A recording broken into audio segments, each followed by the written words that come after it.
up, guys? Miguel Hudson here reporting to you live to show you the scary maze experiment. Let's get into it. The purpose of this video is to display our results from an experiment testing physical attraction. Within this study, we focus solely on the two-factor theory of emotion and misattribution of arousal.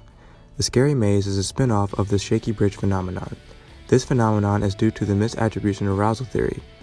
Misattribution of arousal suggests that physiological arousal can be perceived to stem from a source that is not actually the cause.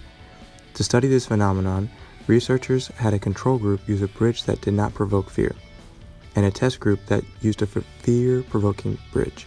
After individuals crossed that bridge, they were asked to rate a person on how beautiful they thought they were.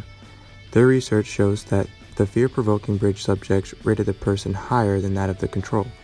This brings up the two-factor theory of emotion, which suggests that emotion results from the cognitive appraisal of both physical arousal and emotion-provoking stimulus. So let's get into the methods.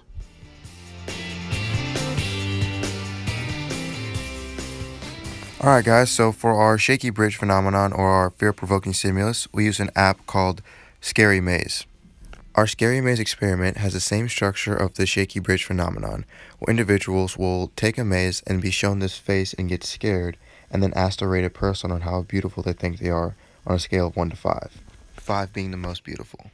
It's crucial to understand that we told our participants that they were being timed on how fast they can complete the mazes. This video is a short video of how long it takes to complete a maze, but our participants took quite some time to complete the maze itself.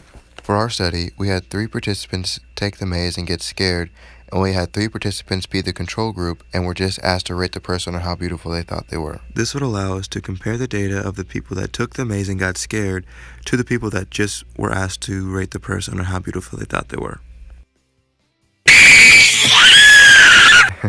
Yikes, I hope that didn't scare you. As you can imagine, our group had a great time with this experiment. Before we get into some live footage, this is an example of the woman that we used in our experiment that was rated on a scale of 1 to 5. 1 to 5, 5 being the most beautiful. How would you rate this? 4. 4? Okay, perfect. As you can see, collecting data wasn't that bad. Although collecting data for the control group was not near as fun as collecting data for the Scary Maze participants. Let's dive into that. Last one. Yep, level 3. You gotta be careful because these little guys here are thinner.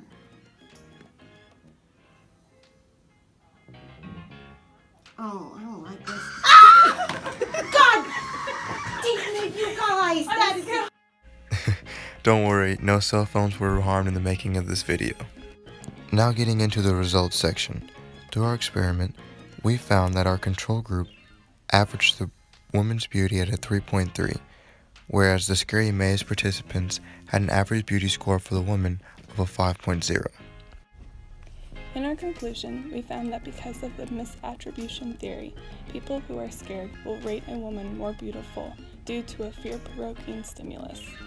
I hope you all enjoyed watching our video and it gave you insight on the two-factor theory of emotion, along with the misattribution of arousal theory.